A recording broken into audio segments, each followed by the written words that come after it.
Yay, so what do? I select 2? Yeah, you're just gonna select 2. Because these were matched up for specific reasons. Okay. So you can just pick any 2 that you want. Yeah, I do. Then select them. You haven't done anything with this one, so I'm going to go. This is calling me right here. Don't look at the bottom. Okay. Because but I that's don't where- need, I can, it doesn't matter what order they're in, right? Nope. Okay. Welcome to Whiskey's a Journey. My name's Peter Fasciano. I'm Mary Bridget Fasciano, Peter's sister. And today is Friday. We've got a Battle bottle. battle. Battle? But no! We have a Battle. bottle battle coming at you. I have a bunch of whiskeys just in my sample pool. I put them in the sample pool, so I have an idea of kind of what they are a little bit. But my sister chose these. What we're going to end up doing is tasting these, giving you some notes, tell you which one we like the most and why. And then in the end, Wait, but we will reveal what it is because we have them tagged on the bottom. They could be anything. They could be Irish, they could be Scotch, they could be peated Scotch, they could be bourbon, they could be rye, they could be wheated whiskeys. We just don't know, and we're not going to know until the end. Okay. We're gonna, I see what you're doing now. We're going to smell it and taste it. Okay. I was just doing placement. I got you. Okay, I sorry. gotcha. All right. Oh, that smells that smells like a Jolly Rancher. It is very fruity, and my initial impression is It's Green Spot. it's an Irish whiskey. Yeah. I mean, that kind of stands out. That green apple note is very distinctive. Totally. Green Spot. Yeah, that smells just like Green Spot. That's funny. And I know a lot of you are going to give me, I was going to say a bad word, but you guys are going to give me flack for this. But Green Spot is actually what I mix with my screwball to tone down the sweetness and the peanut butter because the two go really well together. Give it a shot. Let us know in the comments down below if you've had Green Spot mixed with screwball. Just a touch of screwball and then throw some Green Spot on top. All right, so other than the Jolly Rancher green apple candy note, do you get anything else? I don't. Like, that's so in my face. It's pretty strong. I think There's a little bit of spice behind it. A lot of Irish whiskeys have a little bit of what they call pot still spice. And I think the spice does come out of this. I'd be shocked if this was not Irish. So, cheers. Which will be interesting if I like it because I'm not an Irish person or a Scotch person, which I think Scotch is Irish, but. It's low on the ABV. This also could be like a Speyside Scotch. That's not bad. It's very nondescript. Yes, it's very. It's an easy drinker, well-rounded. Yes, very watered down flavor-ish, right? Yeah. Maybe you want a little bit more flavor, but it's decent. And I mean, I'm not mad at it. No. I'm gonna get a rinse here and then move on to glass number 2. I like my new water bottle. Oh, from Starbucks? Yes, my daughter works at Starbucks. She's a barista. And she brought this home yesterday, and I stole it while she was sleeping because it's one of those ones that is, it keeps the ice cold. And so when I find one of those, I like it. Now I'm questioning myself. Ooh, that smells. Does it smell like a Scotch? What is that smell? It smells like sulfur. Yes. Maybe these are Irish. I get sulfur notes from Irish whiskey. Wait, that's a weird smell. Watch me be completely wrong. It could also be something very heavily sherried, because sherried whiskeys come across as a sulfur, and maybe this does smell a touch sulfury. I don't know what that smell is. Like you're smelling a matchbook. Smell? Yes. Yeah, that's what I get. Okay, I'll be interested to see if I like it because I'm not a fan of how it smells. All right, let's cut to the chase. Cheers. We'll see. All right. Ooh, that's sweet. Ooh, is that peated? That's peated. No. Well, you're the peat hawk, so I'm not going to argue with you, but I don't think it's peated. I think it's... What's that flavor then that tastes like peat? I think it's sulfur. I'm getting sulfur on the nose and on the palate, like an unlit match note.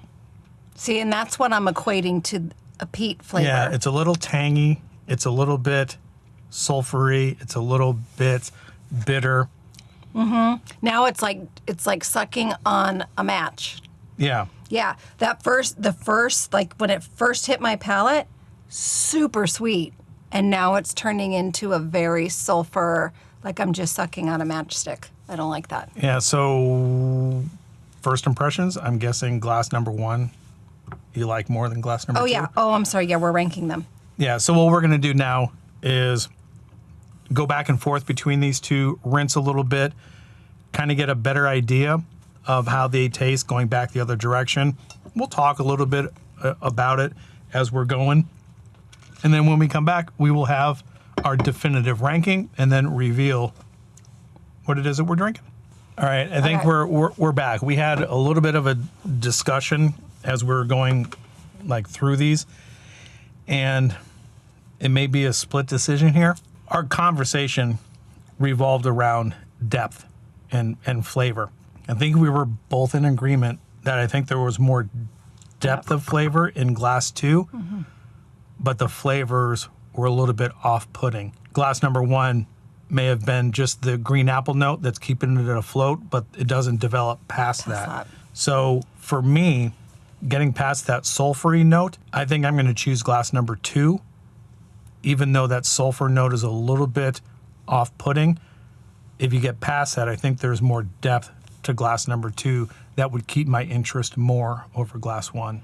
And I totally agree. This unfolded, and on the second sip, that sulfur note wasn't as intense. And then as we sat here and talked about it, all of a sudden I got green apple flavors behind that. And I said to him, I'm not sure if the green apple flavor I'm getting is because of this sip Like first. residual. Yeah, but it really did unfold, and he's right. You have to get past that sulfur note.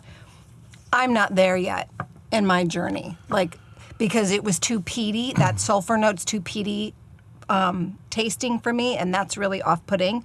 So for me, where I'm at right now, I need something that is going to like not turn me off and keep my interest so that I want to keep going on in my journey.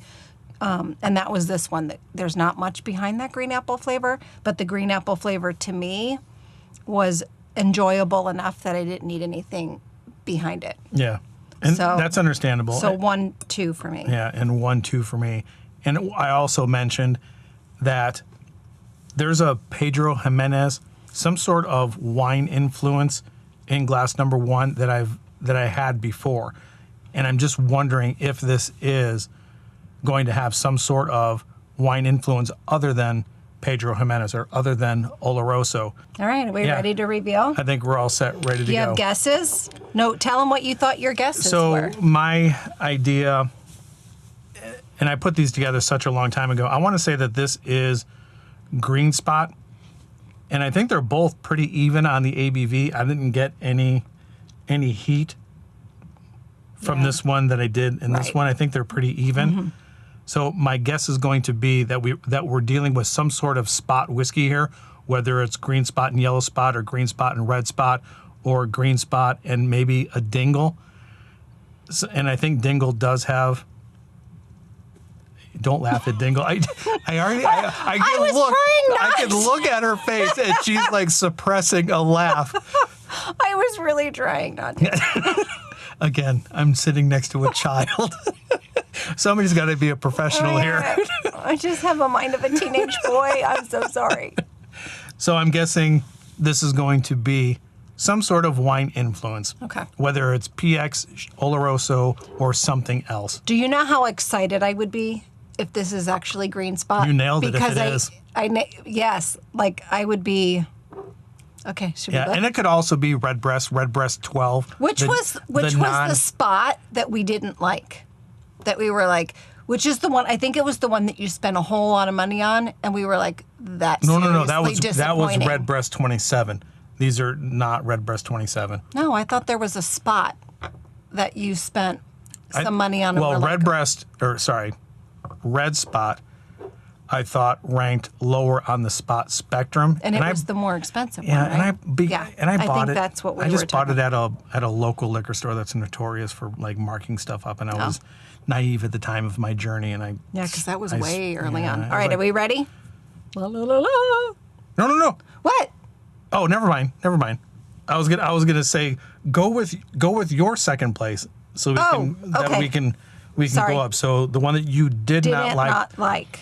No, well, That was did my not like no, or well, just least favorite? Or did There you were not like things it? about it that I liked, but would I reach for it? Everybody's like, show the damn bottle. Well, they already know what it is anyway. I know. What does that say? Burna 12? Oh my God. What does that say? This is Bunnahabhain. Bunnahabhain 12-year-old. 12. So there's the sherry note. This is why you do blinds. You think you like something. Bunnahabhain 12 was my whiskey of the year in 2022. But you said you liked it. Yes, but I'm blown away that I actually picked up a sulfur note on this. So these are not Irish. These are What are they? both going to be scotches. Well, to me, that's Irish. So Bunnahabhain 12 was my first place, her second place. Okay. So my first place was, Deanston 12? no, Glen Allachie? GlenAllachie 12. 12. So that's insane. So these are both Wow. heavily sherried, like they're considered to be like sherry bomb Scotch single malts, Really? both 12 years of age. I am flabbergasted. I could swear that This was Green Spot. these were Irish whiskeys. I would be curious now to put this up against Green Spot and drink it with Green Spot and see if it tastes exactly the same, because that to me tastes like Green Spot. I'm speechless. This is so surprising to me that these are one, scotches, and two, heavily sherried scotches. But Pedro Jimenez, I do believe, is in GlenAllachie. I don't think Pedro Jimenez. I think it's just Oloroso in Bunnahabhain. Unbelievable. Well, that's why we do blinds. And if you don't do blinds, you need to do them. They are so incredibly revealing on what your preferences are and what you think you know, you don't know at all. Wherever you're at in your journey, I hope you're enjoying it. Because we are definitely enjoying ours. We'll talk to you guys on Monday. Cheers.